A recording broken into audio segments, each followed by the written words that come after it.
ہمیں حکم دیا گیا وَلِتُكْمِلُوا الْعِدَّةَ وَلِتُكَبِّرُوا اللَّهَ عَلَى مَا هَدَاكُمْ، گنتی کے دن پورے کرو اور اللہ نے تمہیں جو ہدایت عطا کی اس پر اس کی بڑائی بولو، اس پر تکبیر بولو۔ گنتی کے دن 29 ہیں یا 30، ثواب 30 کا ہی عطا کیا جاتا ہے۔ وَلِتُكَبِّرُوا اللَّهَ عَلَى مَا هَدَاكُمْ، جو تمہیں اس نے ہدایت عطا کی اس پر اس کی بڑائی بولو۔ اللہ اکبر لا الہ الا اللہ واللہ اکبر، اللہ اکبر وللہ الحمد۔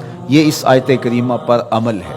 عید کا دن اللہ کی رحمتوں کے نزول کا دن ہے، اور یہ دن ہمیں صدقہ فطر کی ادائیگی کا حکم دیتا ہے۔ صدقہ فطر ایک تو غریبوں کو عید کی خوشیوں میں شامل کرنے کے لیے ہے، اور دوسرا روزے کے اندر جو ہم سے کوتاہیاں ہو جاتی ہیں یہ اس کا کفارہ بن جاتا ہے، اور روزوں کی قبولیت کا سبب اور ذریعہ بن جاتا ہے۔ یہ بات ذہن میں رکھیے گا کہ عید کے موقع پر ہمیں غرباء کو، مساکین کو، معاشرے کے ان طبقات کو یاد رکھنے کی تلقین کی گئی ہے جو کسی وجہ سے عید کی خوشیوں میں شامل نہیں ہو سکتے، معاشی بحرانوں کا اور کمزوریوں کا شکار ہیں۔ تو اسلام ایک صالح، پاکیزہ اور ایک درد مند دین ہے، اور اپنے ماننے والوں کو ہر موقع پر غرباء کو یاد کرنے کی تلقین کرتا ہے۔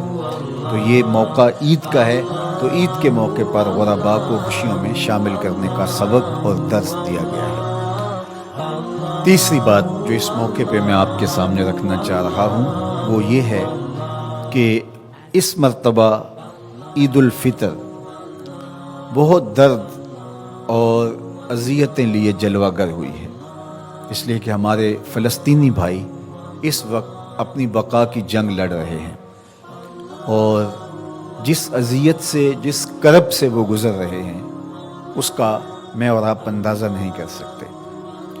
وہ بیچارے تنے تنہا جو اپنی زمینوں سے بے دخل کیے گئے، اور آج مسجد اقصیٰ میں ان کو داخل نہیں ہونے دیا جاتا، اور اگر وہ مخصوص راتوں میں اور جمعات کے اجتماع میں وہاں پہنچتے ہیں تو ان پر گولیاں برسائی جاتی ہیں۔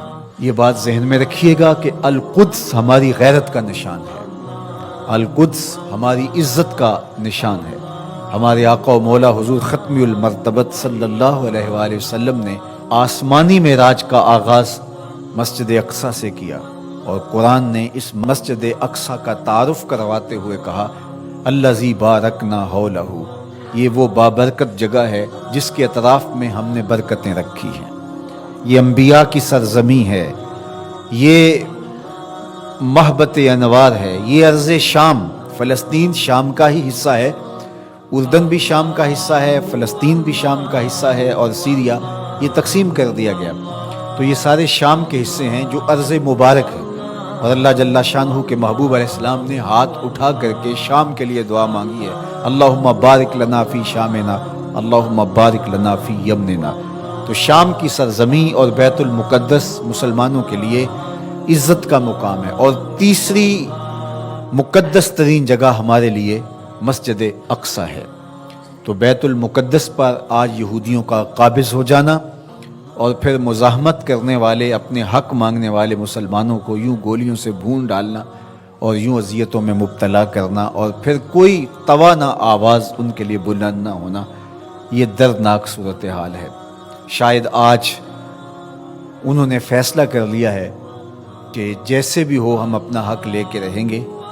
آج وہاں عید کے دن فلسطینی اپنے بچوں کو لے کر کے، دودھ پیتے بچوں کو بھی گود میں اٹھا کے مسجد اقصیٰ کی طرف مارچ کریں گے کہ یا مسجد اقصیٰ ملے گی یا پھر اپنی زندگی سے ہاتھ دھو بیٹھیں گے۔ تو یہ فیصلہ کن مارچ ہونے جا رہا ہے۔ پورے عالم اسلام میں اضطراب ہے، ہم بے بس اور مجبور لوگ کیا کر سکتے ہیں ان کے لیے، لیکن دعا مومن کا اسلحہ ہے۔ جب ہم کچھ اور نہیں کر پاتے تو دعا ہمارے پاس موجود ہے۔ تو آج اس اجتماع عید کے موقع پر اپنے فلسطینی بھائیوں کے لیے پورے خلوص کے ساتھ دعا کیجیے گا، اللہ انہیں کامیابیاں نصیب فرمانا، اور غاصب یہودیوں کو غارت کر دینا، صہیونیوں کو برباد کر دینا، امت مسلمہ کو عروج اور بانکپن نصیب فرمانا، اللہ ان کو آبرو دینا، مسجد اقصیٰ کی آزادی نصیب کرنا، اور ہمیں وہ بہاریں، وہ عزتیں، وہ وقار نصیب کرنا کہ ہم وہ دن اپنی آنکھوں سے دیکھ سکیں کہ مسجد اقصیٰ آزاد ہوئی۔